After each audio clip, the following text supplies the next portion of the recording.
Chronique équipement.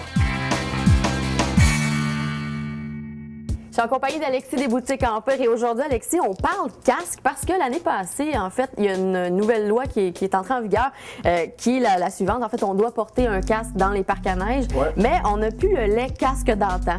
Vraiment pas. En fait, de plus en plus, les compagnies vont arriver avec des designs vraiment plus accrocheurs pour une clientèle un peu plus jeune. Souvent, cette même clientèle-là que les parents vont vouloir acheter des casques justement pour les protéger. Pas nécessairement dans les parcs à neige, on va avoir de plus en plus à travers la montagne, mais justement, les compagnies offrent quelque chose de vraiment plus stylisé pour cette clientèle-là. Avec justement des casques avec des palettes qui sont là vraiment juste pour l'esthétique. Qui sont vraiment pour l'esthétique, qui vont rappeler un peu les casquettes, les New Era comme ça ici. Sinon, de plus en plus, comme je disais, les designs, les couleurs, tant au niveau des oreilles qu'au niveau du casque en tant que tel, on va avoir vraiment beaucoup de couleurs avec. Il y en a même qui ont des, pas celui-là, mais qui ont des écouteurs, donc on peut écouter de la musique aussi. Oui, on peut écouter de la musique. Il y a beaucoup de compagnies qui vont offrir en fait des oreilles de rechange avec un écouteur intégré là-dedans. Et sinon, les casques sont composés de 2 matières importantes. Oui, pour ce qui est des modèles d'entrée de gamme, ils vont avoir l'ABS injecté, qui va être vraiment un moule simple qu'on va retrouver sur la plupart des casques. Puis sinon, les casques plus haut de gamme, qui vont être vraiment plus légers, vont être faits de polypropylène. Donc maintenant, c'est possible d'avoir un beau style, même si on porte un casque. Vraiment. Merci, Alexis. De rien.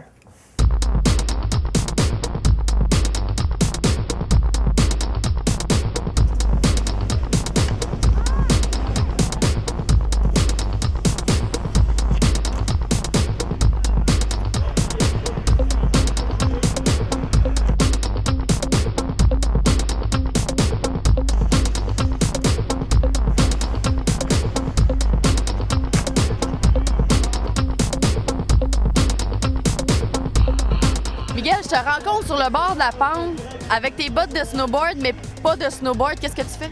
Ah ben là, j'essaie de m'étirer un peu.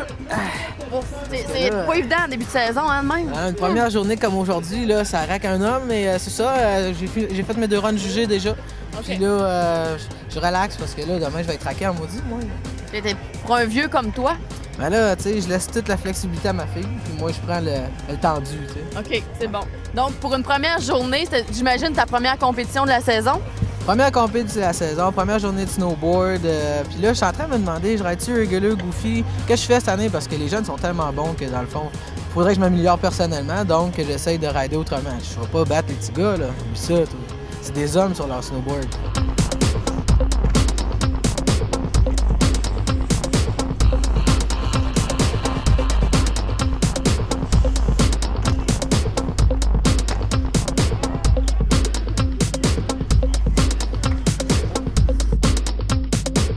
Sébastien, tout le temps, t'es un incontournable, on peut pas ne pas te parler. Et en plus, on est à la veille de ton grand départ pour le Japon.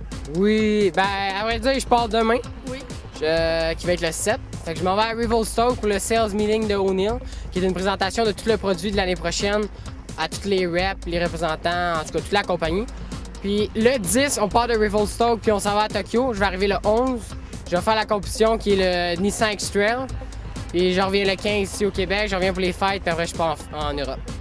Et je pourrais pas te demander si t'es nerveux, en fait. Faut que je te pose la question, est-ce que tu te sens stressé de tout ça? Est-ce que tu vois ça très gros ou t'es assez zen par rapport à ce gros événement-là dans ta vie? Ben moi je pense que je suis positif. S'ils m'ont invité, ça veut dire que j'ai ma place là-bas. Puis à vrai dire, il y en a tellement de bons riders dans le monde, fait qu'il aurait pu en inviter plein d'autres, puis ils ont décidé d'inviter moi, fait qu'il y a sûrement une raison pour ça. Puis je pense que je suis confiant, j'ai toujours du fun à rider. Puis peu importe, je pense que ça va aller bien, mon riding, il devrait pas avoir de problème. Puis peu importe ce qui se passe, je vais être content de moi, puis moi je vais pouvoir aller au Japon, tant que tu vas rester au Québec. Ben oui, mais t'avais pas besoin de me le dire, mais bon, quand même. Konnichiwa! Konnichiwa et arigato. Arigato!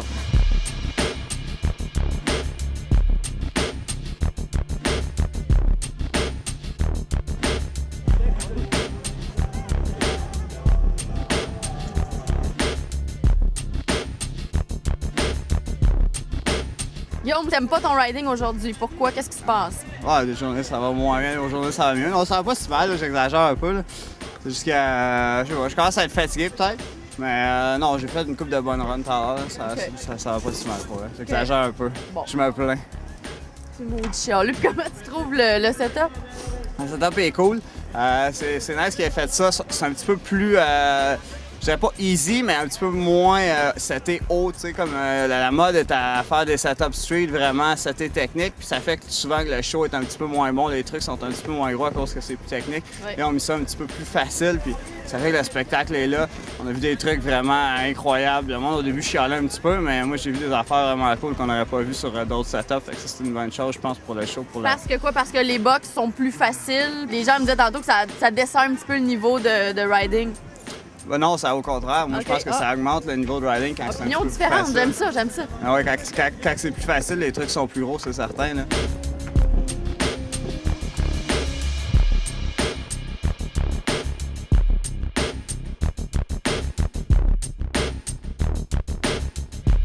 Lynn, vous êtes la maman de Magali Dubois. Qu'est-ce que ça vous fait de la voir comme ça, traverser certains obstacles? C'est assez casse-cou quand même. Non, je trouve ça super. Oui? Je trouve ça tellement beau. Alors, je regarde tous les jeunes, puis je me dis, quel beau sport.